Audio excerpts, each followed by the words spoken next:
Welcome to SR media. Team India టీ20 captaincy నుంచి రోహిత్ శర్మ తప్పుకున్న తర్వాత ఆ అవకాశం ఎవరికి దక్కుతుందో అన్న ఆసక్తి అభిమానుల్లో కనిపించింది. టీ20 వరల్డ్ కప్ లో వైస్ కెప్టెన్ గా ఉన్న హార్దిక్ పాండ్యాకే కెప్టెన్సీ దక్కుతుందని భావించిన చివరి నిమిషంలో సూర్యకుమార్ ను కెప్టెన్ గా నియమించారు. అయితే దీని వెనుక కారణం ఏంటి అన్నది తాజాగా చీఫ్ సెలెక్టర్ అజిత్ అగర్కర్ వెల్లడించారు. హార్దిక్ పాండ్యా టీంలో సూర్య కంటే ముఖ్యమైన ప్లేయర్. 3 వన్డేలు 16 టీ20లో కెప్టెన్ గా ఉన్నాడు. ఐపీఎల్ లో గుజరాత్ టైటన్స్, ముంబై ఇండియన్స్ జట్లకు కూడా సారథ్యం వహించాడు. ఆ లెక్కను చూస్తే హార్దిక్ కే కెప్టెన్సీ దక్కాలి అని చాలా మంది భావించారు. కానీ సెలెక్టర్లు, హెడ్ కోచ్ గంభీర్ ఆలోచన మాత్రం మరోలా ఉంది. దీని వెనుక ఉన్న కారణాన్ని అగార్కర్ వివరించే ప్రయత్నం చేశాడు. హార్దిక్ చాలా ముఖ్యమైన ప్లేయర్. అతనికి ఉన్న నైపుణ్యాలు అంత సులువుగా మనకు దక్కవు. గత 2 ఏళ్లుగా అతని ఫిట్నెసే ప్రధాన సవాలుగా మారింది. ఇలాంటి సమయంలో ఓ కోచ్, సెలెక్టర్ కు ఇది కఠినమైన సమయం. 2026 వరల్డ్ కప్ వరకు మేము కొన్ని విషయాలను పరిగణలోకి తీసుకున్నాం. అదే ప్రధాన సవాలు. ఆ ఆలోచనలో వెనుక కారణం అదే.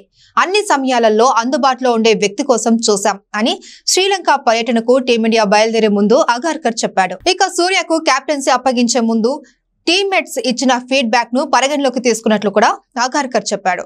అత్యంత అర్హులైన ప్లేయర్స్ లో ఒకడు కాబట్టే సూర్యకుమార్ యాదవ్ ను కెప్టెన్ చేశాం. డ్రెస్సింగ్ రూమ్ నుంచి కూడా ఫీడ్బ్యాక్స్ అందుకున్నాం. అతనికి మంచి క్రికెట్ బ్రెయిన్ ఉంది. World number 1 T20 batter. అన్ని గేమ్స్ ఆడతాడు. ఓ కెప్టెన్ గా విజయవంతమయ్యేందుకు ఉండవలసిన లక్షణాలన్నీ సూర్యలో ఉన్నాయి అని అగార్కర్ తెలిపాడు. హార్దిక్ పాండ్యా కొన్నాళ్లుగా ఫిట్నెస్ సమస్యలతో బాధపడుతూ ఉన్నాడు.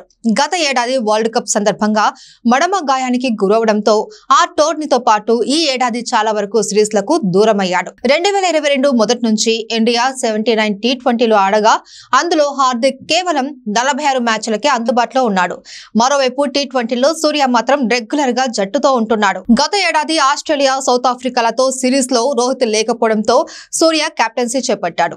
ఆస్ట్రేలియాపై 4-1తో గెలవగా సౌత్ ఆఫ్రికాతో 1-1 తేడాతో డ్రా చేసుకున్నాడు. ఇప్పుడు టీ20లో పూర్తి స్థాయి కెప్టెన్ గా తొలిసారి శ్రీలంక సిరీస్ తో సూర్య సవాల్ ఎదుర్కోబోతున్నాడు. జూలై 27 నుంచి 30 వరకు 3 టీ20ల సిరీస్ జరగనుంది.